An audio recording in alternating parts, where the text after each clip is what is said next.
I still remember the day she left for that girls' trip to Ibiza. Said it was just her and 3 of her college friends. A reunion, she called it. Something she deserved after being a full-time mom and wife for 6 years straight. I even helped her pack. She kissed me goodbye like she always did, told me she loved me, said she'd bring back something special. She did. A baby. That wasn't mine, but I didn't know that. Not then. Not for a long, long time. She came back 2 weeks later with sunburned shoulders, a weird necklace that looked like it came from a street vendor, and a laugh that didn't sound like hers anymore. She was different. Brighter, but in a way that didn't include me. She kept her phone face down, changed her password, said she was just trying to disconnect more. And then the mood swings started. The late nights on the balcony, the whispered phone calls when she thought I was asleep. 2 months later, she took a pregnancy test. Positive. She cried. I cried. We hugged on the bathroom floor. She said, "It has to be yours." I believed her, because that's what you do when you love someone. You hand them your trust like a loaded gun and pray they won't pull the trigger. Our son was born in the spring. Named him Caleb. He was beautiful. Had her blue eyes, her smile, her fire. I thought maybe I was wrong. Maybe I was paranoid. Maybe love is messy and weird and doesn't always make sense. For 4 years, I was a dad in every way that mattered. I changed diapers. I sang lullabies. I stayed up late building toy castles. And then, one night, everything changed. Caleb had a severe allergic reaction after eating peanuts at daycare. He was rushed to the ER.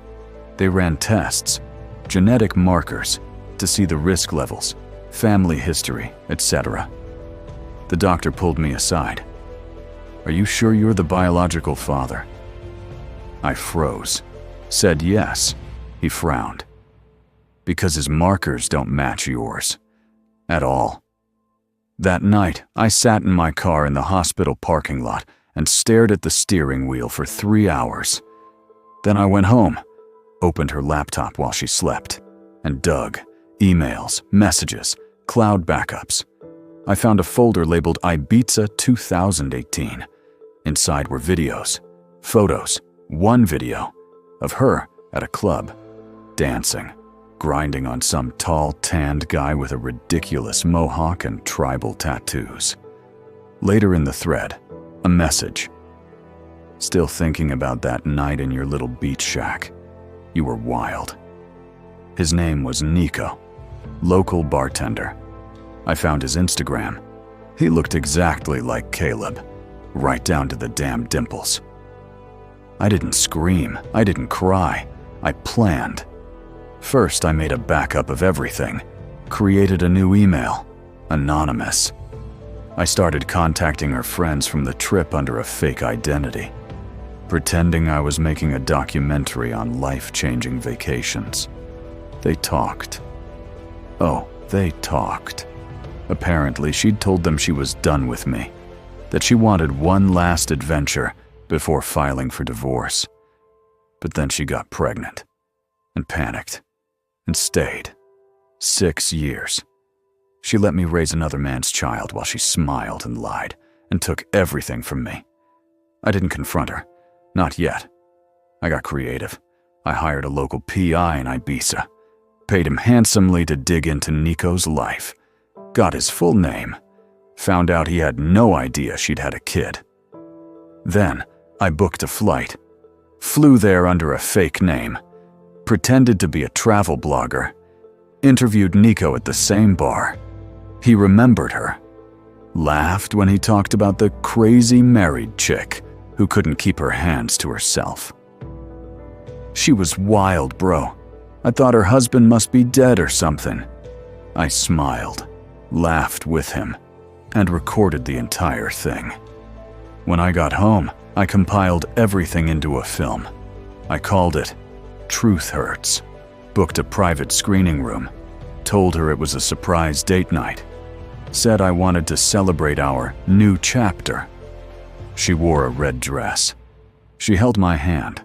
The lights dimmed, and then the truth began to play. The messages, the photos, the video of her in Nico's arms, the interview. By the time it ended, she was sobbing. The theater was silent. I stood, handed her a folder. Inside, divorce papers, custody agreement, DNA test. She whispered, "I'm sorry." I said, "So am I." She moved out 2 days later. Her friends ghosted her.